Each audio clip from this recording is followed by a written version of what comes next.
manejo de los recursos del territorio, servicios ambientales y gobernanza, y cambio de uso de suelo y cubierta del suelo, así como riesgo ambiental. Los temas de cambio de uso de suelo y cubierta de suelo y riesgo ambiental de alguna forma fueron abordados por el doctor Manuel Mendoza al inicio de nuestra sesión, pero nuestros presentadores específicos que no están pudiendo conectarse hacían referencia, por ejemplo, a lo que es la geografía energética o la geografía de la pobreza energética, con el trabajo de los combustibles no fósiles, combustibles naturales, como por ejemplo el carbón, que provienen de cierto tipo de bosques. Las personas utilizan especies o variedades específicas de árboles para producir el carbón, y cómo esto, la distancia a estos bosques, las poblaciones que viven y dependen de este tipo de ingresos, este tipo de sistema productivo genera una estructuración particular y un funcionamiento particular del territorio y del espacio. Entonces, el doctor Adrián Gilardi con su equipo trabaja este tema no solo en México, sino en Centroamérica y África, haciendo un seguimiento muy cercano a diferentes localidades y diferentes poblaciones, incluso a nivel de núcleo familiar. También está el tema de la modelación que utilizan, la modelación espacial, de cuánto la extracción de estos recursos naturales puede afectar negativamente en la capacidad ecológica del ambiente para recuperarse y reproducir los insumos originales. Entonces, entramos a otro campo que se maneja muy fuertemente en el Centro de Investigación en Geografía Ambiental, que es la generación de modelos prospectivos para entender las problemáticas y los parámetros que están afectando una distribución o una configuración particular, como los modelos predictivos, que es cómo resultaría o cuál sería la configuración espacial resultante si se hacen modificaciones a ciertos parámetros o a parámetros específicos, o lo que se conoce también como drivers, ¿no? O impulsores de la transformación, del cambio o de la conservación. Este tipo de análisis nos permite identificar áreas críticas de atención, no solo áreas geográficas, sino áreas geográficas y temáticas, o sea, en la interacción del dónde y el qué. También nos permite identificar áreas de protección, que son zonas donde deben limitarse ciertas actividades o ciertos tipos de manejo, y también la configuración final de los sistemas de manejo en el espacio para mantener la integridad ambiental y social a lo largo del tiempo. Dentro de estas áreas pueden ustedes explorar en la página institucional del SIGA los temas específicos y las investigaciones que se han venido realizando, y contactar al diverso equipo académico por si tienen interés en realizar su tema de investigación, su tesis, en coordinación con alguno de ellos.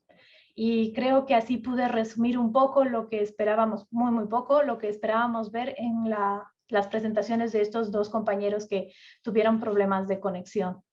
Gracias, Adrián.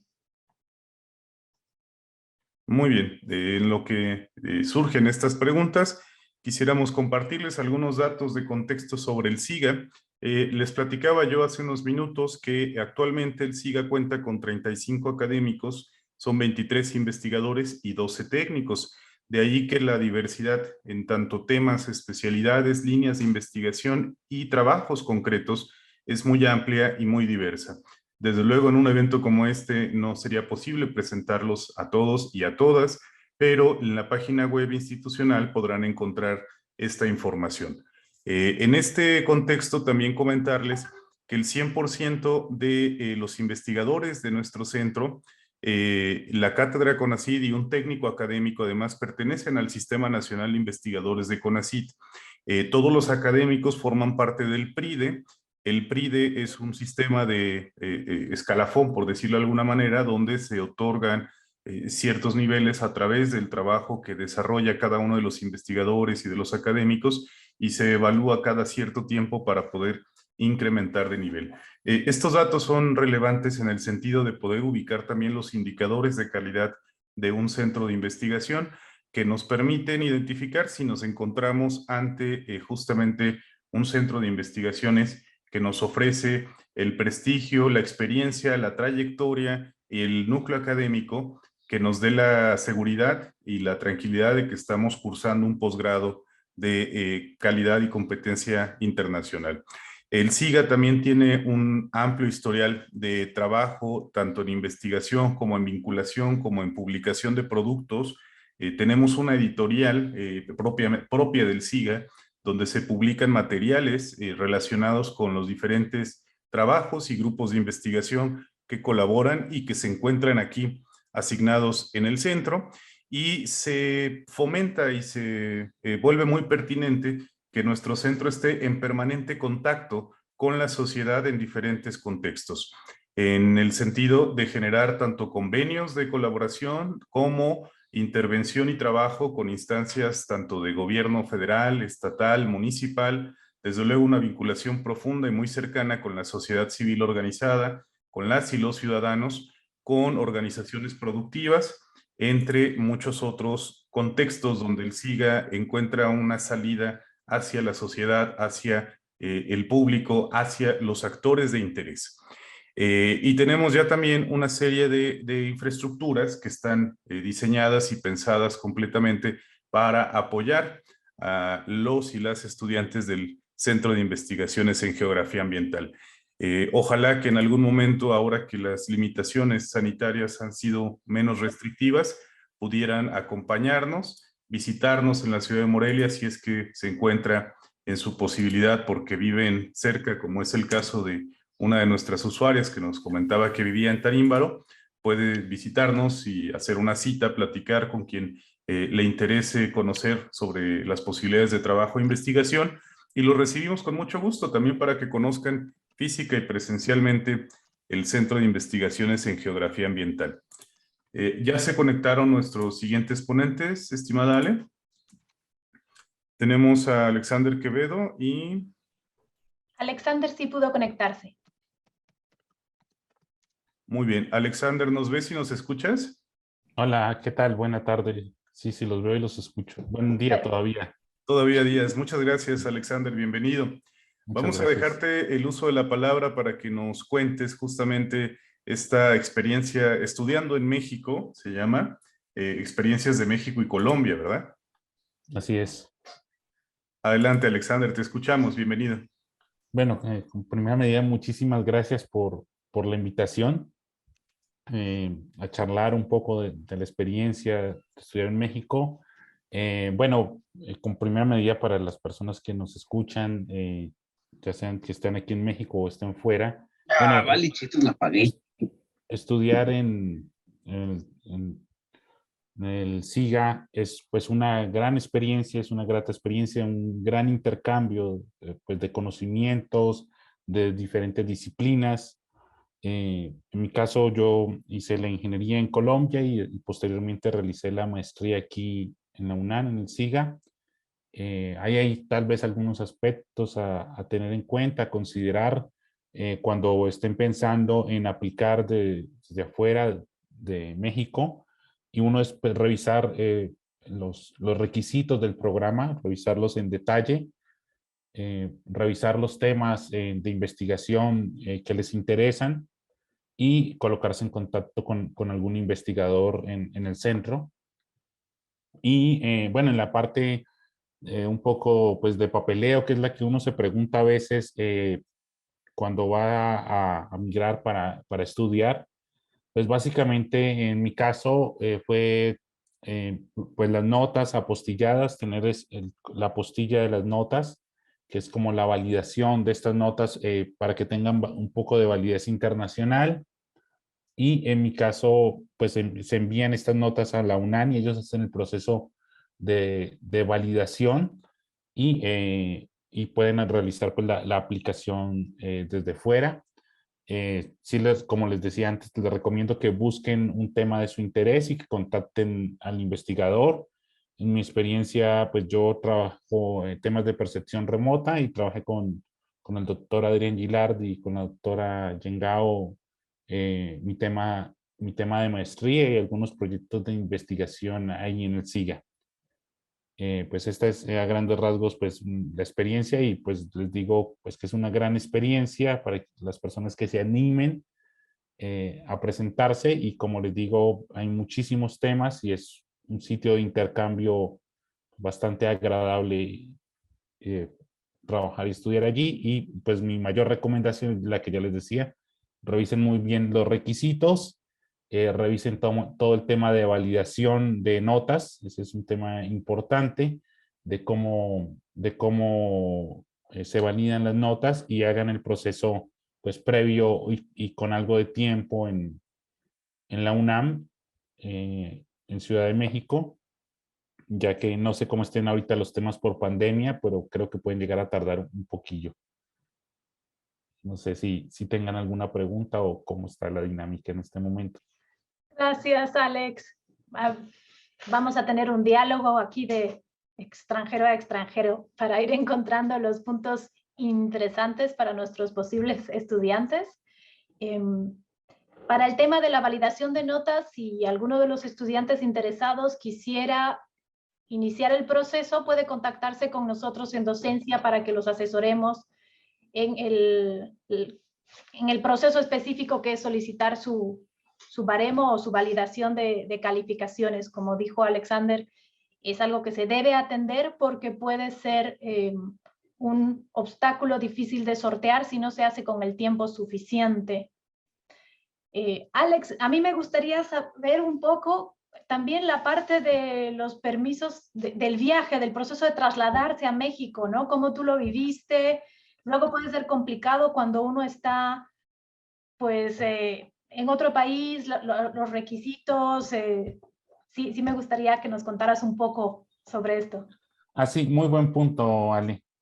Bueno, como primera medida para aplicar, pues bueno, se aplica desde fuera y la recomendación es que hagan todo el trámite afuera. Generalmente si uno entra como turista y después quiere cambiarse a algún otro tipo de estatus migratorio, no es posible, la ley de migración no lo permite. Entonces, el trámite para obtener una visa de estudiantes tiene que hacerse fuera del país. La UNAM envía una carta generalmente cuando uno es admitido y una vez en los consulados, pues el proceso suele ser bastante ágil. Una vez recibe el consulado la carta y creo, si mal no recuerdo, no tiene costo esa visa de estudiante. Sí, creo que esa no tiene ningún costo. No, yo no tuve que pagar nada por tener la visa de estudiante. Y ya con esa visa ingresan al país y tienen un mes para realizar el cambio. Ingresan como visitante temporal y tienen un mes para realizar el cambio a residente estudiante. Creo que así se llama ahora. Y sí es muy importante recordar que si entran al país como turistas, después no pueden realizar el cambio y deben de salir del país, hacer el trámite afuera y volver a ingresar. Ese es un punto que es importante recordarlo. Gracias, Alex. Antes de continuar con más dudas, acabo de ver que se conectó nuestra otra invitada, que es Jaime Santiago, de Cuba. Entonces creo que podemos darle un momento la palabra a ella y luego ya entre los tres empezamos un poco más a deshilachar esta serie de posibles obstáculos o detalles que tienen que considerar nuestros estudiantes extranjeros. Jaime, bienvenida, buen día. Hola, buen día. ¿Cómo están? Bueno, como dice Ale, soy estudiante extranjera, soy cubana. Actualmente estoy cursando mi primer semestre de doctorado, pero también hice mi maestría acá en el SIGA. Llegué, bueno, en agosto de 2017. Y bueno, decir que mi experiencia en el SIGA ha sido muy buena. Bueno, recomiendo, como decía también Alexander, que revisen muy bien los temas que quieren trabajar, con quién lo desean trabajar, escribirle a esos asesores para saber si están en la disposición de asesorarlos. Y bueno, luego ya todo lo del papeleo, como extranjero. En Cuba también tenemos que legalizar los papeles mediante el MINREX, que es el Ministerio de Relaciones Exteriores, y luego en la embajada se hace la apostille. Bueno, eso lleva su tiempo, así que hay que hacerlo con un tiempo de anticipación. Y en cuanto a la visa, igual cuando se le otorga la beca CONACYT nos llegaba una carta que ya con eso en la embajada podíamos solicitar visa, y bueno, no tiene costo y es, creo que tiene un costo, sí tiene un costo la visa normal, pero la cita ya es programada con la embajada y todo se hace bastante fácil, y lo que sí hay que llevar es todos los documentos que piden, pasaporte, y todo está bien, y ya luego de la visa, bueno, ya venir a México. Bueno, mi experiencia en México ha sido muy bonita, la gente es muy cálida, me han tratado muy bien, y en el SIGA igualmente. No tengo queja en cuanto a la administración, en cuanto a los profesores, decir que es un grupo multidisciplinario, tenemos de todo un poco en el SIGA, y eso también nos permite, bueno, ampliar un poco más los temas de investigación. Ahora en cuanto a la pandemia estamos un poco virtual y bueno, la interacción es todo por acá como vemos, pero bueno, en mi experiencia cuando estuve lo que fue todo presencial, sí nos llevábamos todos muy bien, todo puedes preguntar tus dudas ante la secretaría, siempre se va a buscar la manera de resolver cualquier asunto que se tenga. Siempre pasar primero por el centro de investigaciones y después, bueno, el posgrado general, para evitar que se vayan a, digamos, a quedar cosas pendientes ante el posgrado general que está en la Ciudad de México.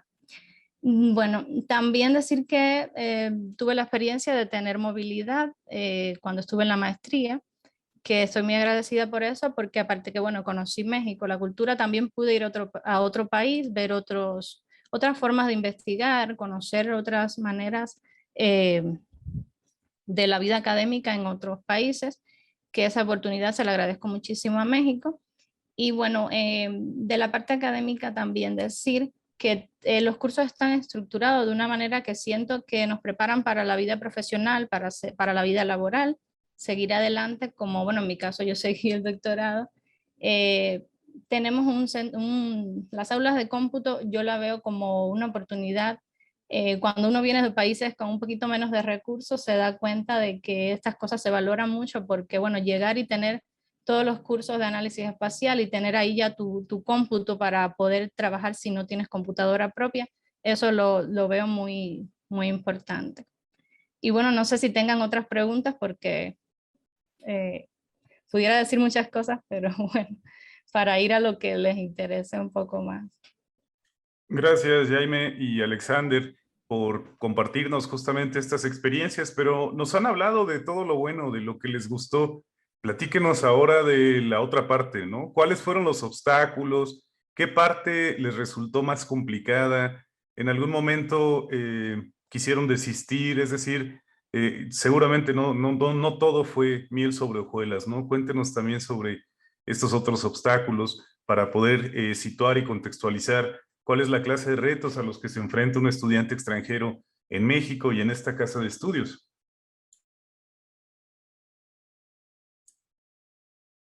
Jaime, adelante si gustas, y luego pasamos con Alexander.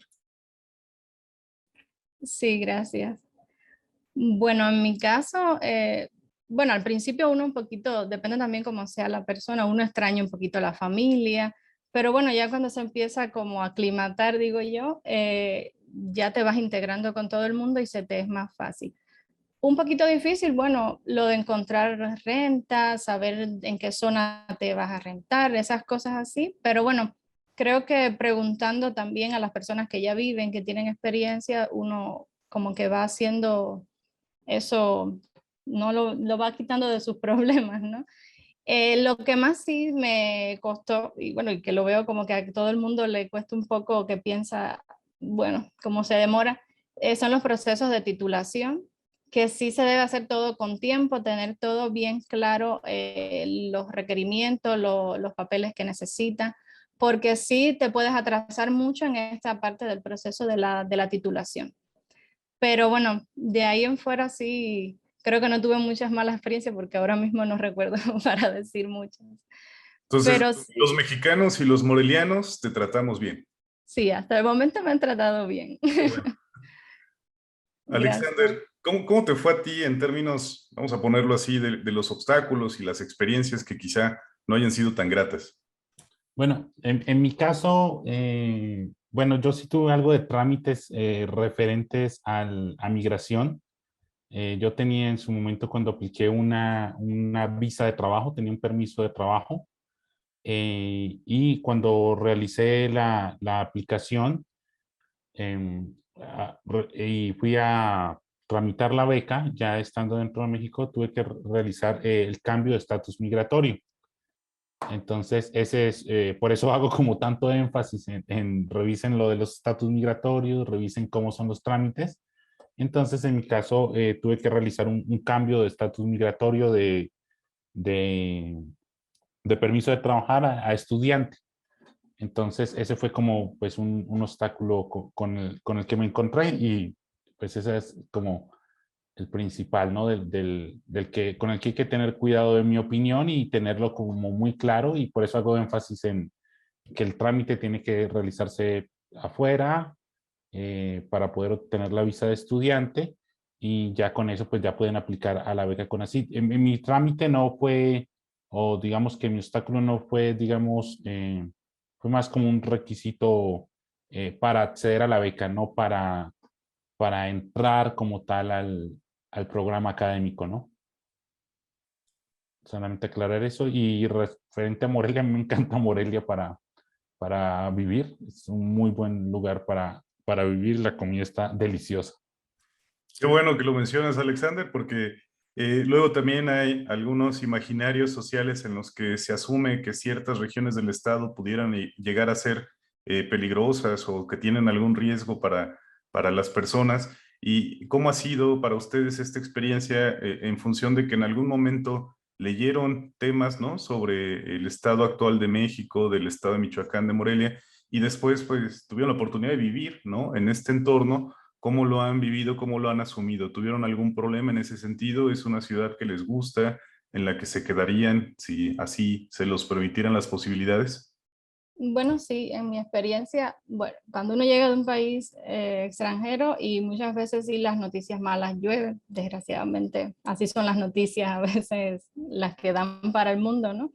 Y sí, a veces llegué como un poco receptiva así de bueno, pero cuando ya estás aquí te das cuenta que no es tanto como lo cuentan, ¿no? Cuando uno vive la experiencia, sí siempre hay que cuidarse, ¿no? Porque hay lugares y zonas, desafortunadamente, que no son tan buenas, por decirlo así.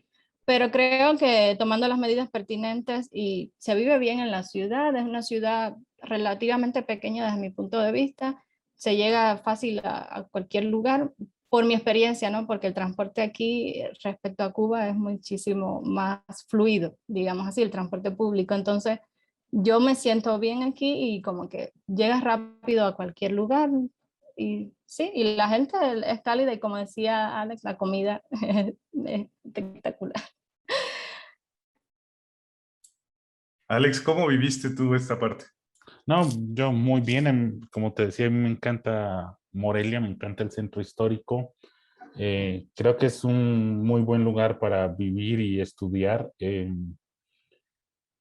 Es una ciudad económica en comparación con la Ciudad de México o con Guadalajara. Entonces, esto como estudiante, si tienes una beca, pues ofrece ventajas desde mi punto de vista. Y sí es muy cómodo o sea, está todo muy cerca, es una ciudad aún mediana en comparación pues con lo que es la Ciudad de México o Guadalajara, y pues eso te permite vivir muy confortablemente. Y bueno, adelante, Ale. A mí me gustaría saber si en este momento fueran contactados por un estudiante que va a iniciar el proceso de uno de los planes, ¿cómo le aconsejarían organizarse o qué le dirían para que logre terminar en tiempo y forma con su proceso de titulación? Ustedes ya han seguido todo el camino y podrían decirle, no, pues presta atención en esto. Sí me gustaría escuchar sus experiencias. y consejos.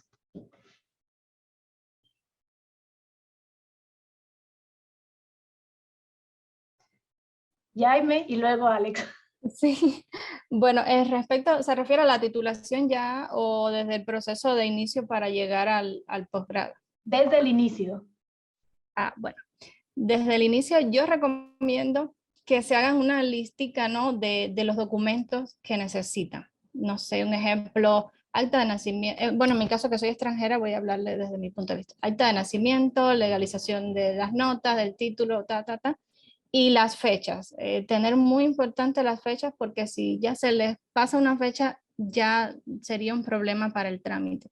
Tener todo ahí y bueno, en mi caso yo decía, bueno, tengo este tiempo para legalizar esto, para cada cosa.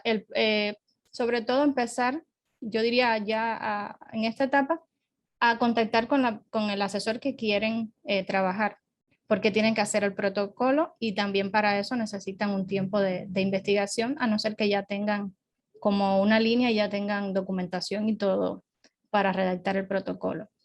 Ya luego de que tengan bien todo organizado, no perder de vista las fechas para subir al sistema lo que es toda la documentación que solicitan.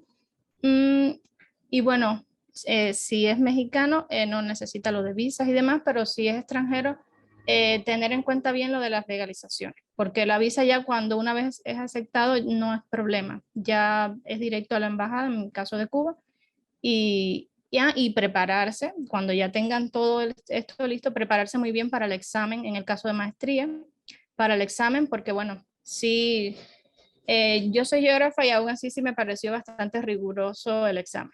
Así que esa es mi recomendación. Y la titulación es lo mismo. Creo que hay que tener un poco los tiempos porque uno sí se atrasa a veces en no tener los documentos, en no saber bien cómo es el proceso de, tengo que ir, por ejemplo, en mi caso yo tuve que ir 2 veces a la Ciudad de México porque el posgrado general está en la ciudad universitaria. Y entonces sí hay que tener como muy pendiente los tiempos y los documentos, tenerlos en regla, pero bueno, en mi caso ya después que tenía todo legalizado, ya los tengo aquí como que es solo, no sé, sacarle una copia si hace falta, pero con lo demás no hay problema. Y en el caso, creo que alguien preguntó por ahí de las notas, en mi caso como cubana, lo que tuve que, la equivalencia de promedio es la equivalencia general porque para entrar al posgrado piden de 8 hacia arriba. Entonces, la equivalencia de promedio sí se solicita ante la Dirección General de Estudios y ahí se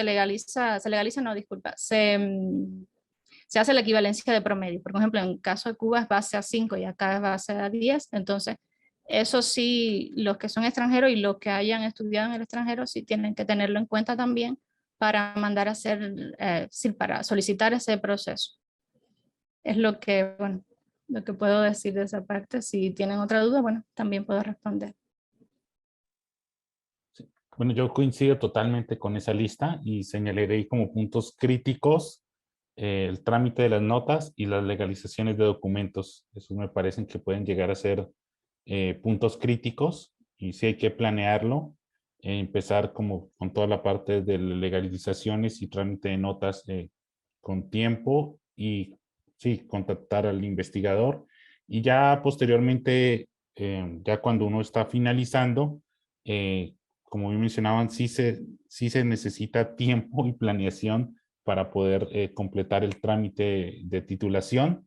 Hay un asunto importante que por lo menos hasta cuando yo lo hice ya finalizando la maestría, es que en la UNAM, en Ciudad de México, durante el proceso de titulación o lo que se demora en imprimirse o en que salga el diploma de la maestría, pueden llegar a retener el título de uno de los documentos, es el título original del pregrado.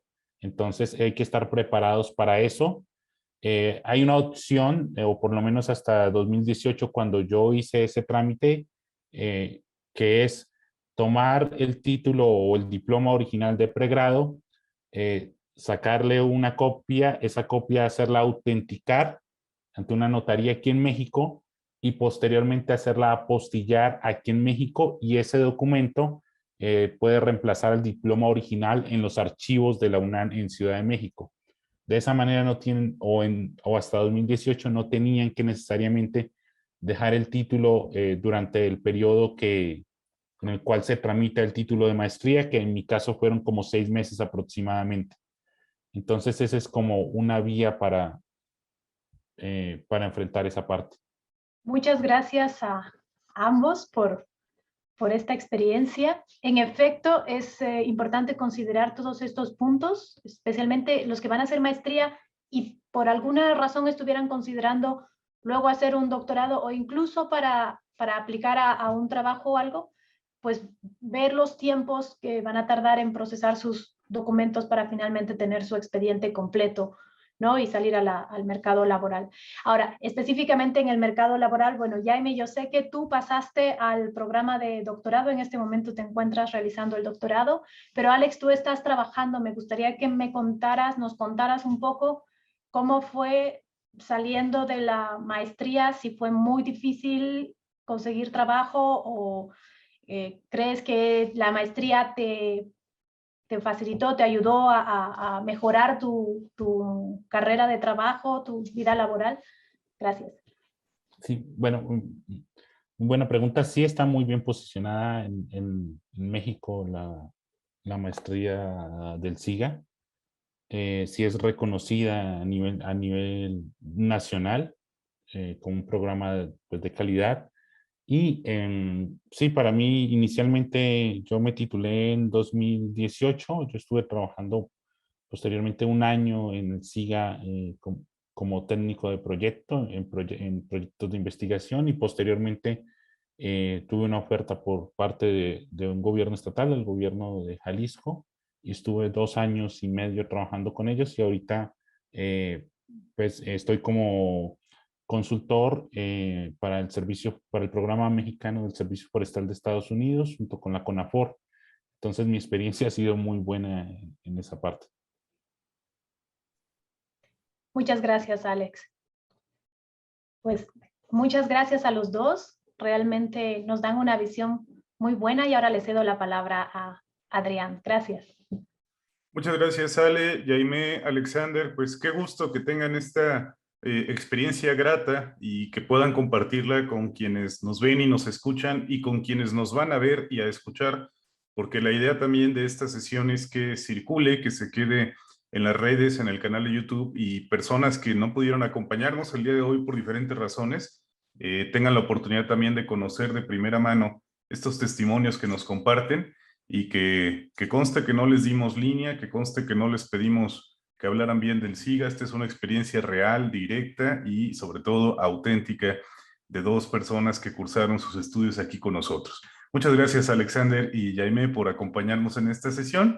Y vamos a pasar ahora con nuestra última exposición del día de hoy.